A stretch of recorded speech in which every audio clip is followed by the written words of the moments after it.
In the Joe Rogan, Neil Young, and Spotify debacle, everyone sucks.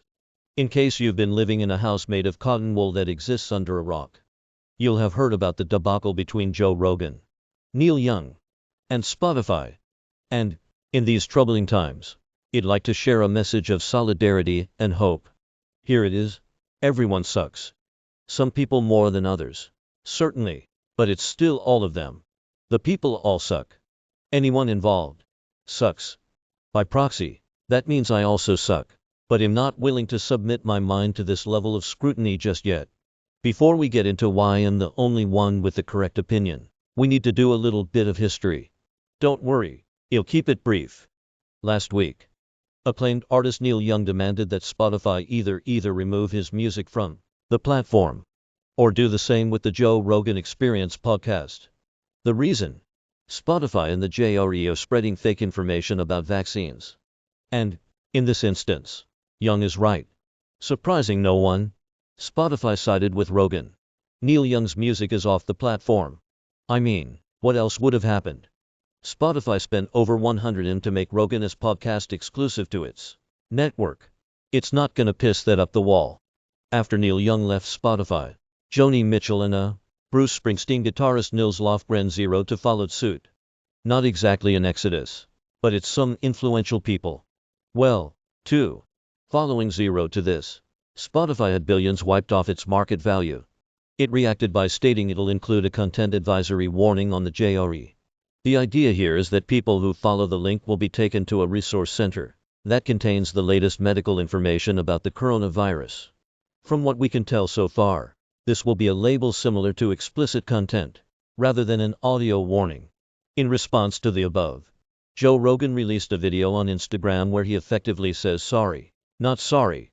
To be fair, he said has opened to balancing out his shows by inviting guests on who can refute recently made controversial claims. Even if the open to part of that sentence is doing a lot of heavy lifting. That, friends, is the briefest outline of the controversy I can provide.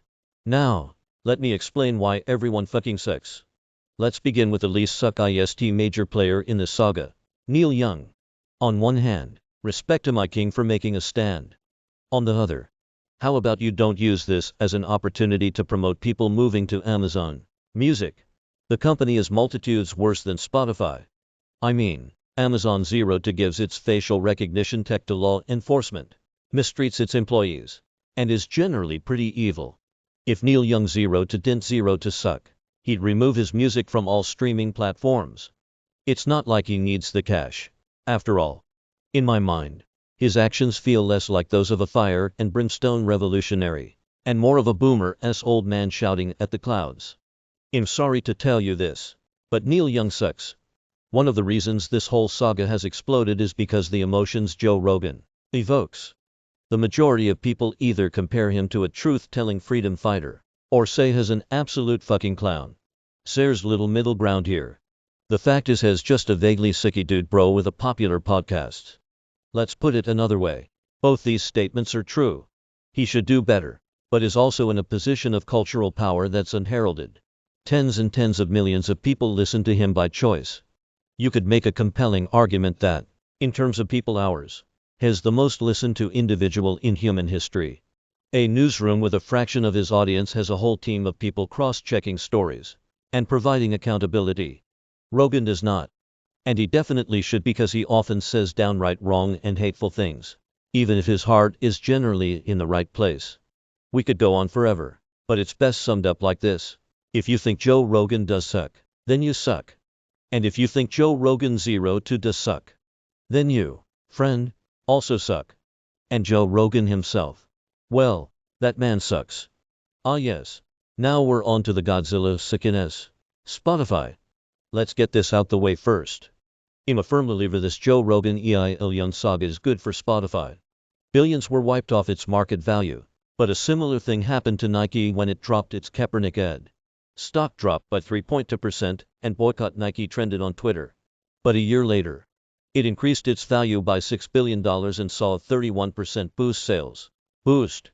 Spotify's plan is to effectively become the Netflix of podcasts, and the exclusive rights to the Joe Rogan Experience is part of that. In a year's time, The emotion will be gone, and well, remember that Spotify was at the center of what will probably be 2022's biggest podcast story. This is where the comparison with Nike falls, though. The Colin Kaepernick campaign was about highlighting someone trying to bring attention to injustices, to save lives. What Joe Rogan has done is potentially put more lives in danger. And Spotify is sitting here like it's an impartial party.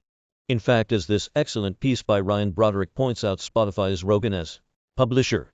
To put it another way, the streaming service is a media organization, not the platform it pretends to be. And that sucks. Because it has a responsibility as a media service to provide accurate information. Instead, it's using this controversy as a marketing tool. There's so much more we could go into here, but now is as good time to round up. All together now.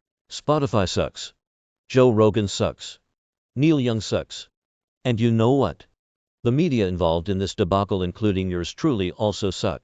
Friends, everyone sucks.